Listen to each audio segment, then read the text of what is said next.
Cette conférence est la suite de la première conférence évoquant la divinité du Messie Jésus.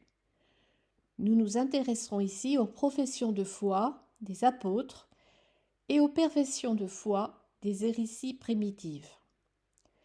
Jésus avait annoncé plusieurs fois sa mort et sa résurrection, mais les disciples comprirent sa réelle identité seulement à la résurrection.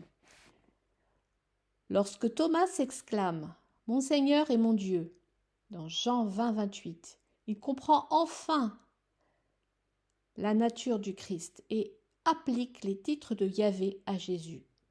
Reprenons l'exclamation du verset 23 du psaume 35. « Réveille-toi, mon Dieu, mon Seigneur, pour ma cause. » La confession de Thomas dépasse largement la confession de Simon-Pierre. Dans Matthieu 16, 16, « Tu es le Messie, le Fils du Dieu vivant. » Jésus ne corrige pas la confession de Thomas. En grec, cette confession de l'identité de Jésus donne « O kurios mou kai, o théos mou ». Le mot théos est mis en exergue et il s'agit bien du Dieu puisqu'il y a un article qui le précède. O théos, comme c'était le cas du mot tothéon du prologue de Saint Jean, hologos en prostontéon. Donc là aussi on avait un article du Dieu. Saint Jean confesse de façon la plus lapidaire et la plus absolue la divinité du Verbe. En arché en hologos, kai hologos en prostontéon, kai théos en hologos. Au commencement était le Verbe, et le Verbe était auprès de Dieu, et le Verbe était Dieu. Les termes auprès de Dieu, ou avec Dieu d'ailleurs, ne sont pas une traduction exacte de prostontéon, qui exprime l'identité absolue entre le Logos et Dieu. L'araméen, lui aussi, insiste sur l'essence de Dieu, sur la nature essentielle et primordiale de Dieu et du Logos. Bereshit, ita, wa, melta, wehu, melta, ita, wa, lewat, walaha, ita, wa, ou, melta.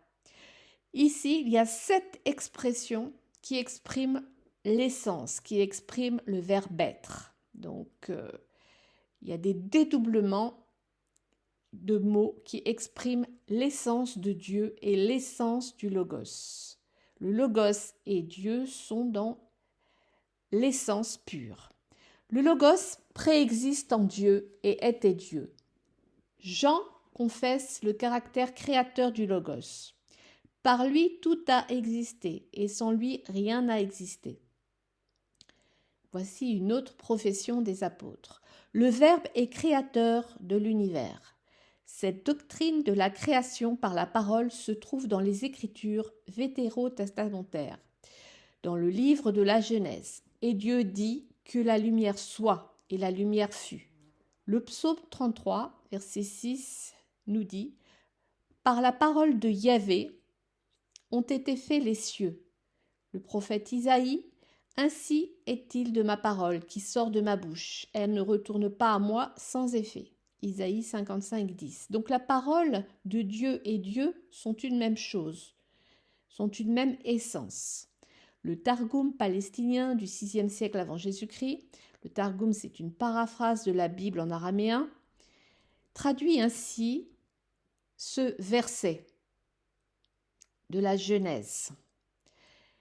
La parole de Yahvé dit, donc on n'a plus « et Dieu dit », c'est la parole de Yahvé dit, que la lumière soit, et il y eut de la lumière selon l'ordre de la parole de Yahvé.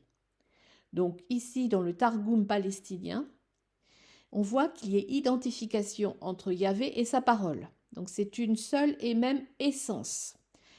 L'information créatrice n'est autre que le Logos. En fait, le Logos, c'est l'information créatrice, préexistant en Dieu, de Dieu et Dieu lui-même. Ce terme de Logos avait déjà été conceptualisé avant Jésus-Christ. par Héraclite d'Éphèse, entre 540 et 480 avant Jésus-Christ. Les philosophes grecs avaient théorisé l'origine du maintien du cosmos par ce terme logos, qui exprime la loi initiale et primordiale de l'univers. Platon, 426-347 avant Jésus-Christ, avait lui défini 3 principes, dans l'arché, des principes archiques, parmi lesquels le logos créateur et conservateur de l'univers, conservateur de tout l'univers. Mais c'est Philon d'Alexandrie, 54 après Jésus-Christ, qui va adopter l'enseignement platonicien et fait du logos le Yahvé de Moïse. Donc lui va identifier le logos avec la parole de Yahvé à Moïse, mais tout en considérant comme distinct de Dieu. Donc Philon d'Alexandrie adopte l'enseignement platonicien et l'applique à Yahvé, mais n'identifie pas encore totalement la parole et Yahvé et sa parole. Vers 150 après Jésus-Christ, Numenius d'Apamée définit 2 grades de la divinité, 2 stades de la divinité. Le premier stade est celle d'un Dieu immuable et ineffable. Et le second, le deutéros théos, est un stade de Dieu dynamique et créateur.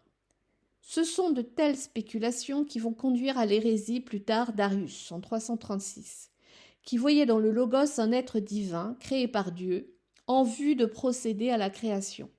Donc en fait là, il y a une dissociation, une dichotomie entre le logos de Yahvé et Yahvé. Et c'est ça qui va introduire les idées d'Arius. Pourtant, la Bible et les psaumes ne présentent pas cette dichotomie. Tout ce que Dieu veut, il le fait. Il dit et la chose arrive. Il ordonne et elle existe. Psaume 33. Yahvé est la cause efficiente de la création. Mais il est aussi confondu avec sa parole, ou sa parole est confondue avec lui. Il est impossible de dissocier la divinité du Verbe créateur du Verbe et du Créateur. Le Logos a pris chair et a fait tabernacle avec nous. C'est ce que nous dit Saint Jean. Le Logos préexistant en Dieu est Dieu lui-même. Il a pris notre nature humaine et de par la volonté de Dieu, il est devenu un homme véritable. Ce qui signifie qu'il est devenu sarx, chair en grec, ou bassar en hébreu, chair. Aucun texte sacré n'autorise à penser que le Logos a subi en s'incarnant une modification de sa condition. C'est pas parce que le Logos s'est incarné que son essence va changer. Il n'y a aucune modification de sa condition antérieure. Cette modification est le fruit des gnoses et n'est pas le fruit des Écritures. C'est le fruit des gnoses du IIe siècle. Alors l'incarnation n'était que le dernier volet de l'histoire du salut, voulu par l'amour de Dieu qui l'a dicté. Dieu a tant aimé le monde qu'il a ordonné le Fils l'unique, qu'il a donné le Fils l'unique. À propos de ces gnoses et hérésies des premiers siècles, qui sont des contrefaçons des professions des apôtres et des confessions de foi des apôtres, on peut citer l'ébionisme, professé par un groupe judéo-chrétien de langue araméenne en 70, en Transjordanie. Ce groupe enseignait que Dieu avait créé 2 êtres. Donc on voit encore cette histoire de 2, non plus de 2 grades de la divinité, mais 2 êtres. Le Christ et le Satan, remettant au premier la puissance sur le monde à venir et au second la puissance sur le monde présent. À chaque génération, l'ébionisme nous dit que le Christ suscitait un vrai prophète et Satan un faux prophète. Jésus pour eux représentait un prophète véritable.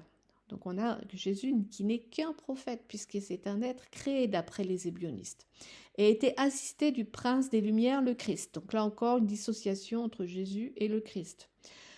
C'étaient des observateurs irréductibles de la Torah et ils condamnaient les sacrifices du temple. Ils étaient circoncis et baptisés en même temps.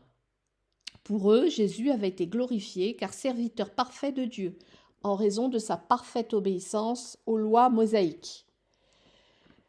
Le Coran reprend de telles professions de foi et de telles thèses, de telles doctrines, puisque Jésus est le Verbe d'Allah dans la sourate 3, verset 4. إذ قالت الملائكة يا مريم إن الله يبشرك بكلمة منه اسمه المسيح عيسى. Mais il n'est pas identifié dans l'interprétation islamique et dans la tradition islamique à Allah, bien qu'il soit le verbe d'Allah, bi kalimatin minhu, un verbe de lui se référant à Allah. Il n'est pas identifié à Allah. Donc on voit qu'il y a eu une influence de toutes ces doctrines grecques et doctrines ébionites, doctrines et gnostiques. L'explication de Philon d'Alexandrie, de Numénius d'Apamée, d'Arius et des Ébionites ont fait le lit de cette dichotomie entre le Verbe de Dieu et Dieu. Les musulmans croient, comme les Ébionites, que le Messie est le parfait Abdallah, c'est-à-dire serviteur d'Allah, et qu'il a été glorifié, ce qui est marqué aussi dans le Coran, de par son obéissance parfaite à Dieu. Donc le Coran et les musulmans reprennent les thèses gnostiques et de dichotomie entre Dieu et le Verbe de Dieu que la philosophie grecque a appelé le logos.